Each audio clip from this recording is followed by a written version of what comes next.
Well, and it's hard not to go into that. You know, Alan and I were just talking about that. That you know, when they pull on you, the first reaction we have instinctively is to pull back and to brace our legs away from them.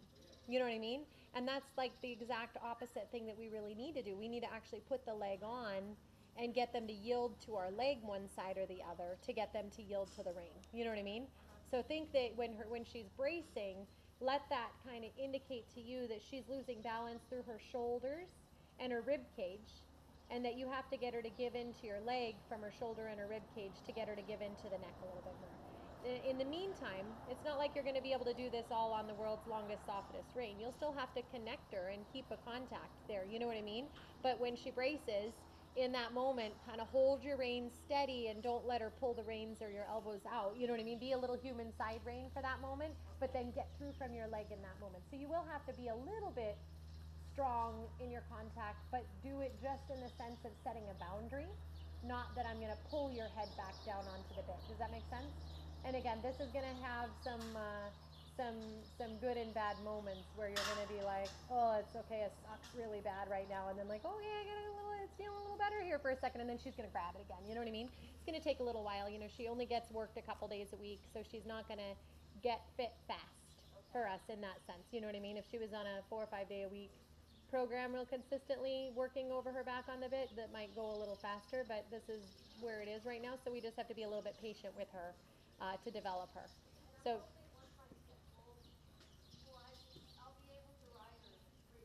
perfect. Yeah. And you know, she's no spring chicken either, so 3 or 4 is probably a good realistic, but also thinking in long term to get to your goals, the fast track is going to be more. You know what I mean? The slower track is going to be, you know, this little bit of a lighter program. So just keep that all just in a, you know, kind of a healthy idea about all of that. So even here as you're walking around, set a little boundary with your reins, and now use this inside leg and push her just on the circle, like spiraling out a little bit on the circle. Yeah, and she's going to grab at you and say, why are you putting your leg on? And just keep pushing her over until she softens her neck to you. Keep your outside contact a little bit there. And keep, yep, reins a little bit shorter. I know that's a little hard because it's fine when she's round, but when she's not, it's going to feel really short. But I want it to be a little bit uncomfortable in the moment that she's bracing and really comfortable in the moment when she's not. So keep that contact in both reins right there and use your inside leg and just leg yield her on the circle. Hold both reins right there. She's going to get mad about it, but keep pushing her over. Keep pushing her over. Keep holding a little bit in the contact and push her over until her neck comes all the way around like it is on the lunge line when you're lunging her in her side reins. Yeah, push her over. Outside rein a little bit straighter in the base of the neck that you don't let her bend more. Straighter in her neck, and keep using that left leg. So the trick is stay on her with that inside leg until you feel her release to you. And then as soon as her neck really softens down and round, and I'm talking really round, like again, the same positioning that you have with your side, when you've got your side rein work, how are you? That you stay with the aid until she releases. Because what she's going to learn is that good is where the release of pressure comes from. You know what I mean? That's what they learn in their mind, is wherever the release of pressure is where good is. So you want to stay with the pressure until you feel the release that you want, and then you're going to release that pressure for her. You know what I mean? That's right. Good. And then I would relax the aids a little bit in these moments. You know what I mean? But the second she grabs and braces on you, now I would put this inside leg on and be a little thorn in her side for a second until she softens her neck down a little bit. Now I would relax it again. Okay? So you're going to keep with that concept, and she will figure it out. And now leg, leg, leg, left leg, left leg. Every time she braces, push her a little. Good. Now relax again. Do you see that? She got even quicker there. She was like, oh, God, where can I get you to leave me alone with this leg? You know what I mean? And that's kind of how they think. You know what I mean? Especially an old girl like this who's kind of been around the block, and she's started a lot of young horses herself, and she knows that if she puts pressure on the baby's going to move away from that pressure. And when the baby finally moves away from that pressure, she's going to take that pressure off. That goes with their instincts. You know what I mean? So she'll be quick to figure this out in that sense. She may be relentless about going back at it again, but she's going to figure it out. And so you'll still have some up and down moments, but the solution to it is going to come through a little quicker for each time she does it. And then the goal later is you're just putting a lot of really small good moments together to build longer big good moments. You know what I mean? That's right. Good. Good. Do you feel like that inside leg kind of starts to be a solution for you in that little moment of bracing. And again, like I said, stay a little on an inside track while he's ponying, and he'll stay to the outside. And this little one was a little wild yesterday, so maybe just a little bit of space. She's like, oh my God, I got doing dressage, so I didn't have to look at babies anymore. And here they are following me out in the arena. Is she a little dirt ball, isn't she? No, is she going to the new barn or is she going to Mike's? She's going to the barn. Oh, good. I'm gonna try and work her at trainer for a while. Awesome. If I can do any longer in the fall. All right, so let's try this now, the same technique now at the trot, okay? And my feeling with her is that it works just the same as the trot, except the pulling is a little bit more dramatic when she does pull. But she still gives into it, yeah. So you're just going to kind of keep saying to yourself, my leg is the solution for getting her soft. Because, yeah, and your leg is the solution. Yeah, every time she braces, you're going to just be like a little human side rein, and you're going to put that leg on and say, move over. Yeah, just till she kind of softens out to it. And then again, as soon as that neck gets kind of butter soft, which it has the potential to do, right? There's some moments where she gets down and really light there, right? Those are the moments when you totally just take that inside leg and just relax it for a second, and then you're kind of a little thorn in her side when she braces, and then you're really soft again. There you go. Good job, Alicia. That's super. That's it. Good. Good. And as long as she keeps behaving about it, you just keep leaving her alone for a little bit, because that's what she's got to learn right now is, again, she's looking for where can I get you to just stop bugging me. And you're going to say, you know what, this little soft place here where your head is down and you're pretty even in my contact, now I'm going to bug you. Yeah, there you go. Now I'm going to leave you alone. You know what I mean? Now I'm going to bug you if you brace, and then I'm going to leave you alone again. And that's the mentality that you're going to kind of have with her. We could use the trot to be just a little bit more forward, but I know that also then runs a little bit of a risk of more bracing, because I've experimented with that a little bit too. So you've got to kind of just little by little kind of say, once you feel like that inside leg is getting to that solution of, I want you to soften to this here, then you kind of creep that trot just a little bit more forward. You know what I mean? But it'll be subtle. You don't want to like all of a sudden scoot her forward, because she will lose balance, and as she loses balance, she's inevitably going to brace. You know what I mean? Yep, that inside leg is your solution every time. There you go. Yeah? Good. Good girl. There you go. Super. How's that feel? Awesome. Pretty horse. Isn't she beautiful? She's 17. She's been a broodmare her whole life. She's just starting work. Really? Yeah, and let's change direction and play with that a little bit the other way.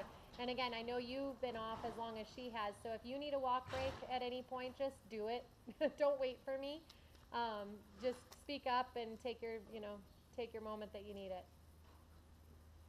Good. She's fit for a brood. I know, doesn't she look great? You'd think at this age that she might have a little bit of her back drop, and it's okay. Yep. And you're going to keep putting that inside leg on until she softens out to it. And again, I feel like she falls left a little bit both directions. So you may find yourself this direction. Don't forget your posting diagonal. You may find yourself this direction, Alicia, occasionally when she braces, pushing her a little off your outside leg a little to the inside till she softens out to it, and then you leave her alone with it. But I think your outside leg might be a little better solution. Just push her a little bit inward and keep those hands kind of steady, and just keep pushing her a little in there. Now take it off a little bit again. Do you feel that moment? Yeah. So, and she's gonna keep kind of having those little moments. But like I said when I talked to you the other day, I feel like she actually has a fairly good understanding of how to move over off the leg for being as green as she kind of is. You know what I mean? Yeah, that was super right there. Yeah. So you're just going to keep kind of having those little conversations. She just needs, and that left leg again if she's bracy on you. Yeah. Good. And then soften. But occasionally go to the right leg too, just because we need to be able to be ambidextrous on this whole thing. But what you may find, that was good. And then relax it a little bit. Good. But you may find that you might do it once off the right, and then you may have to do it 2 times off the left for a second. Like right now you're about due for the left again, right? And you're doing super for me. I love what you're doing with your hands, because you're just kind of keeping them a little bit right there quiet at the wither. You're doing a little tiny bit of flexing one way or the other, which is fine, totally acceptable and necessary, but you're not getting into a lot of arm muscle in it. You know what I mean? You're kind of just saying, I'm going to be steady here for you to find a happy place to be in the contact. And I think that's important for a horse who wants to get defensive in the bridle, that you have to kind of find yourself being as friendly in the contact as possible. When she gets defensive, your leg has got to be what's got to kind of say, hey, I got to clean this up. And your hands are always kind of a really warm place for her to receive her. You know what I mean? If the hands become, you're getting into their face and doing all of that, which again, I know she could easily draw somebody into, because she can, when she pulls, man, that neck on her is like, yeah, hang on, sister. You know what I mean? So I can totally see that. But if your leg can kind of keep getting through with that, and your reins, you know, and I think her mouth will get better and better, because I think some of the mouth issues are just simply because of the pulling and the bracing and all of that. You know what I mean? That when she learns to soften through her body a little bit more, yeah, think about your leg, a little bit less neck. Yeah, just steady in your hands. So don't start pulling there. Just push her off of one leg or the other and be that human side rein that we love so much. Yeah. Good. And again, it'll probably be 2 times off the left for every 1 off the right that you're going to kind of move her. Now your left leg has to help you. Yeah. Good. Till, yeah, more outside leg. Push her over a little bit until she softens out to that. She says, but you know, they're moving some horses now. Yeah. And the mares are always going to catch that crap, man. The geldings are like, whatever. The mares are going to be like, yeah, but did you see? They're changing all of the turnouts right now. Yeah, good. Oh, that was her decision? I was like, oh, I guess she feels good after she had walked long enough. But even if she does that, keep moving her around until she softens out to it and then bring her back to the walk again. You know what I mean? And you kind of say, I still really want your neck and your body to kind of soften out to me here a little bit.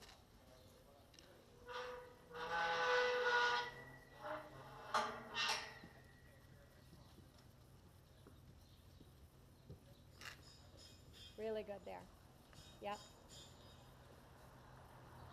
And I definitely feel like every one time I would put that right leg on going to the right, the next 2 times I'd probably want to go to my left leg. You know what I mean? That's what she kind of tells me she needs right now, because she gets really, really on that left side. So. And every horse that you're going to ride is going to have a side like that. You know what I mean? Like they're all going to have one side that they kind of push against a little bit more. Just like we're all righties or lefties, they are too. You know what I mean? So I don't know. I have to say, wait till you go out to the other barn. It is so quiet and peaceful out there. And if you like to trail ride, boy, have I got news for you. They are backed up to all national forests. Oh, wow. Cool. So it is their land is like the end of all the buildings out there. That you just to the north, it's all national forest. It's so peaceful out there. You can hear a pin drop out there.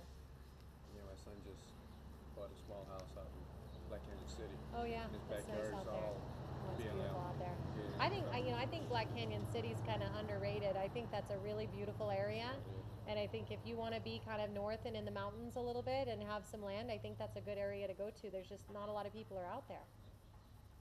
People are a little bit different. Oh, are they? Oh, so I haven't met a lot of people out there, but I just think it's a beautiful, I mean, location-wise Well, and looks-wise. when you're used to the city and That's right. people Yeah, that they're I deal kind of, with. they're a little backwoods out there. Yeah, yeah, they look a little strange. Yeah. So not too much in the neck bend with it. Try to think that you're just going to push her whole body a little bit to get her neck to soften. Just a little flexion through the pull if need be. Absolutely is okay. Yep. And just super steady. Yeah. Good. And then you tell me, is this similar to what you normally get, or is this a little improvement? Yeah, no, it's better, but the thing is now it's always been her trick.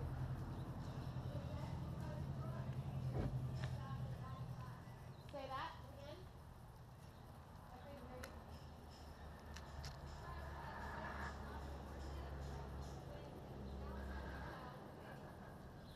This person isn't gonna let me get away with breaks up here.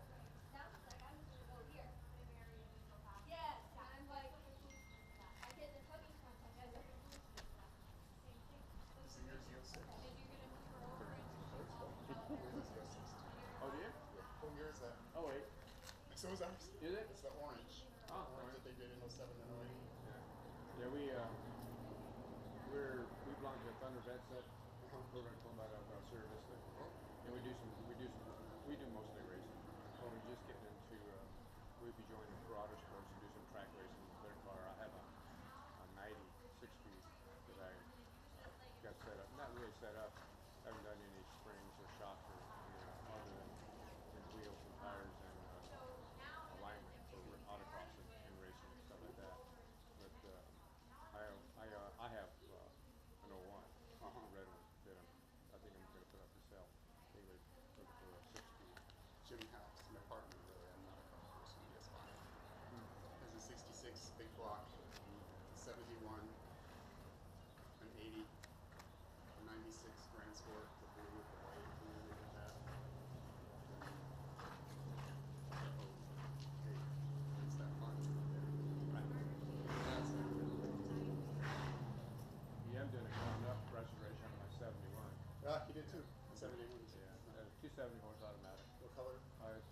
white with red interior. Oh. It's a white with red mansion in the car. Yeah. For fun, but Well, my son wrecked it here years ago. Oh. But I originally bought a 72 that I took the body off and put it on my chassis and then sell it, rebuild the chassis and sell it to recuperate my money. cool. We got a talk conversation. Yeah. Yeah. Yeah, I do a lot of repairs in Florida. I had a shop. Oh, you do? I had one, yeah. Now I work out of my house. He does like a guy, a guy in Flagstaff. In Flag? It's just a friend of his. It's Oh. not.